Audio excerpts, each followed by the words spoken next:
Friends, तो आज मैं आप लोगों के लिए लेकर आई हूँ आईसीटी क्लास 8 का चैप्टर 3 जिसका नाम है सॉफ्टवेयर एप्लीकेशन 03। इसका हम सेकंड पार्ट शुरू कर रहे हैं। पार्ट 1 में हमने इस चैप्टर में जियोजेब्रा ज्योमेट्री नाम के सॉफ्टवेयर को सीखा था, जिसमें हमने इक्विलैटरल ट्रायंगल बनाना सीखा था। आज हम और आगे बढ़ेंगे और इसमें और भी ज़्यादा जो टूल्स हैं उनका यूज़ करना सीखेंगे।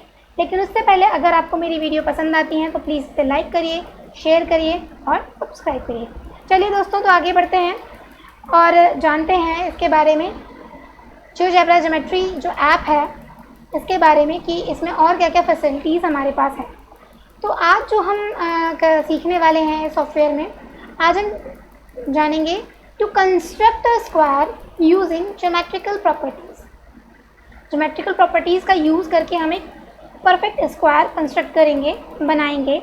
उसके लिए हमें कौन कौन से टूल्स की ज़रूरत होगी, एक बार उनको रिकॉल कर लेते हैं।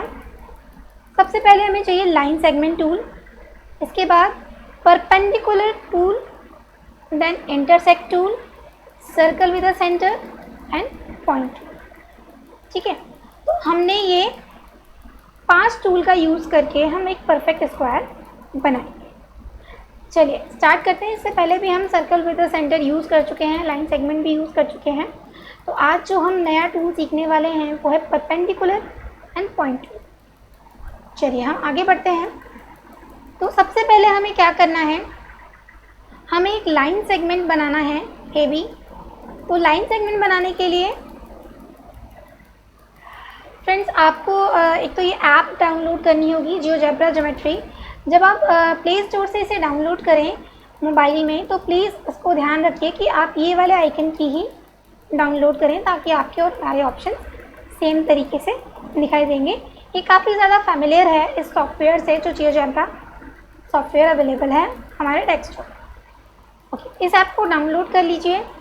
अब मैं इस ऐप को ओपन कर रही हूँ। ओपन करते ही आपको ये ब्लैंक स्पेस मिलेगा और नीचे टूल्स मिल जाएंगे। मोर ऑप्शंस में जाएंगे तो आपको और भी ज़्यादा टूल्स अवेलेबल होंगे।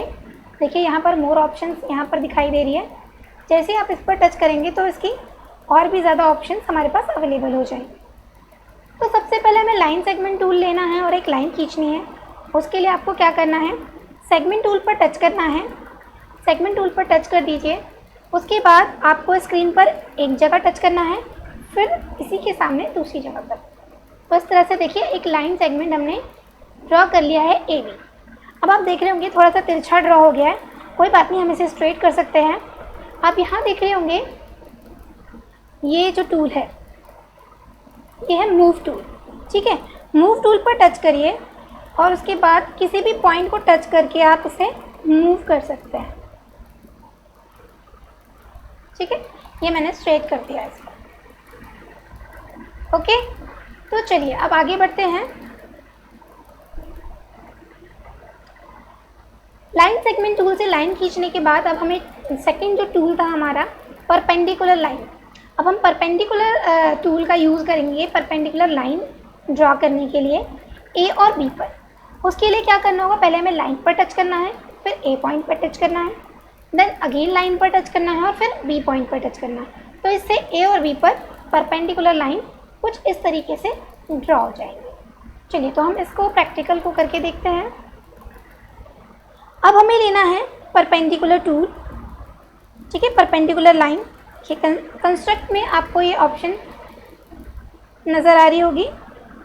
ठीक है, मैंने ये परपेंडिकुलर लाइन ले लिया।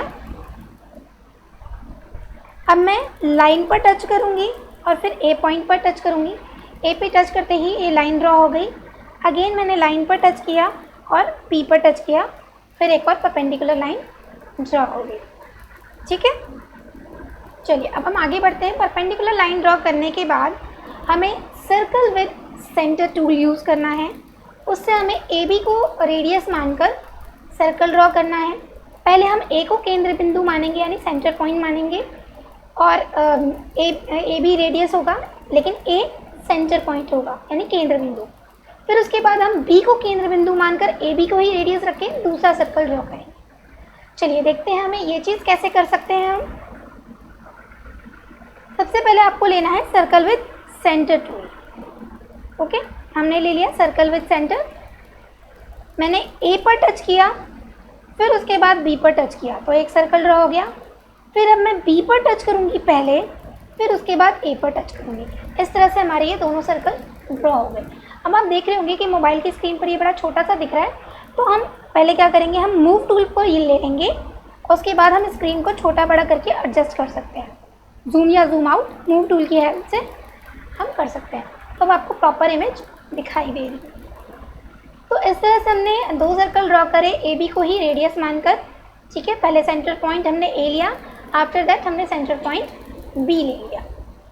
चलिए अब हम आगे बढ़ते हैं।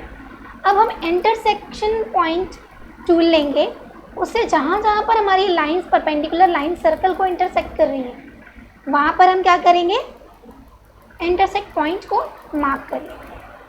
ठीक है, देखो जैसे यहाँ पर मार्क हो रखी है डी सी एफ ई, हम इस तरह से इंटरसेक्ट टूल लेकर इसको मार्क कर लेंगे।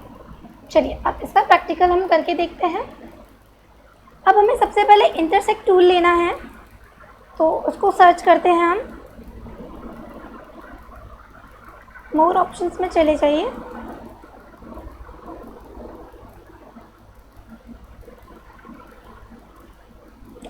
यहाँ पर आ गया हमारे पास इंटरसेक्ट टूल। इंटरसेक्ट टूल लिया, अब जहाँ जहाँ हमारा परपेंडिकुलर और सर्कल इंटरसेक्ट कर रहा है, हम उसे वहाँ वहाँ टच कर देंगे।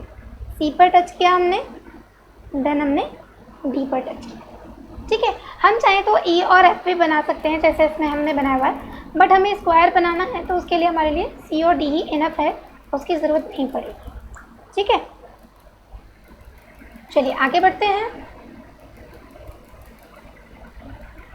अब इंटरसेक्ट टूल के बाद हम एक नया टूल लेंगे, इसका नाम है शो हाइड ऑब्जेक्ट टूल। ठीक है, शो हाइड ऑब्जेक्ट टूल से जो भी हमारे सर्कल्स और लाइंस एक्स्ट्रा ड्रॉ हुई हैं, हम उनको हाइड कर देंगे। ठीक है, कुछ इस तरह से हमारे पास पॉइंट्स अवेलेबल हो जाएंगे, जैसा कि आप मेरी स्क्रीन पर देख पा रहे हैं। ठीक है, तो चलिए शो हाइड ऑब्जेक्ट टूल का यूज़ करते हैं और इन पॉइंट्स को हाइड करते हैं। अब हम यहाँ से शो हाइड ऑब्जेक्ट टूल ले लेंगे। ठीक है, शो हाइड ऑब्जेक्ट। अब हमें टूल को सिलेक्ट करने के बाद सर्कल टच करना है। सर्कल जैसे ही हम टच करेंगे, देखिए आप कंपैरेटिवली देखेंगे तो वो लाइट हो जाएगा, हल्का ग्रे कलर का दिखने लगेगा। फिर मैंने दूसरे सर्कल को टच किया, वो भी सेम हो गया।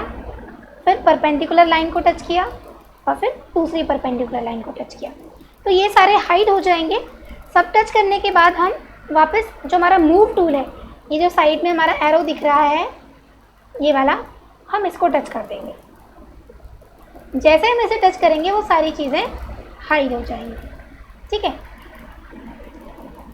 ओके, चलिए आगे बढ़ते हैं।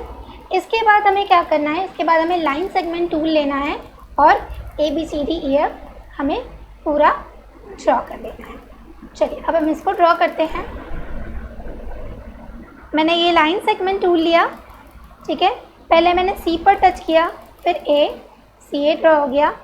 डी पर टच किया, then B, D B draw हो गया। सी पर टच किया, फिर डी। तो ये परफेक्ट स्क्वायर जो है हमारे पास अवेलेबल हो गया। ठीक है, आप इसको जूम भी कर सकते हैं। आप पॉइंट टूल ले लीजिए, सॉरी मूव टूल ले लीजिए और उसे लार्ज कर दीजिए। देखिए जैसे आप टू हैंड से करते हैं, टू फिंगर्स को रख के उसे आप लार्ज कर सकते हैं। अब आप ये कहेंगे कि जी परफेक्ट स्क्वायर तो बन गया, लेकिन जो परफेक्ट स्क्वायर होता है उसकी चारों साइड जो है वो इक्वल होती है, हम इसे कैसे देखेंगे। और एंगल भी जो होते हैं वो सारे 90 डिग्री के होते हैं, तो हम एंगल मेज़र करना भी सीखेंगे और साइड्स को मेज़र करना भी सीखेंगे। देखिए अब हम जाएंगे सेंटीमीटर टूल। ठीक है, मीज़र्स में सेंटीमीटर, सी एम। ठीक है, डिस्टेंस ऑफ लेंथ, इस टूल पर हमने टच किया। फिर मैंने ए पॉइंट को टच किया, देन बी। ए बी मेरे पास 7 सेंटीमीटर आ गई। बी टच किया, देन डी, बी डी 7 आ गई।